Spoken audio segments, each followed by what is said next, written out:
sko, ég ætla ekki að fara að saka peningastefnunefnd gaslýsingu en mér fannst samt sko að því að ég heyri alveg skil hvað það segja en bara ég ætla að grípa þetta að því að þú nefnir orðið gaslýsingu á þann.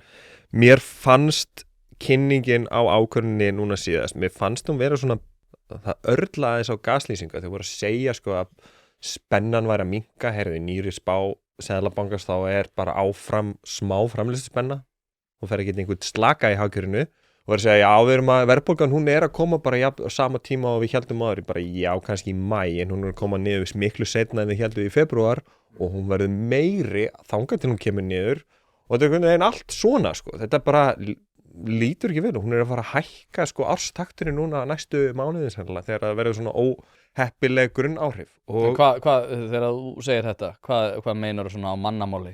Það sem ég meina að, þú veist, verðbólgan sem við horfum á í dag, það alltaf bara 12 mánaða saga af verðhækkunum. Og það sem var að gera síðasta haust það að þá komin svona skemmtilegi liðin eins og gjaldfrjáls og skólamáltíðir og skráningar og skólagjöld, að þetta bara fellur niður og bara verður til þess að hún lækkar síðastliðið haust. Og þetta svolítið óvanlegt. Og svo núna þegar þetta dettur út úr 12 mánaða taktinum, að þá mun mælast að óbreyttu hærri verðbólga.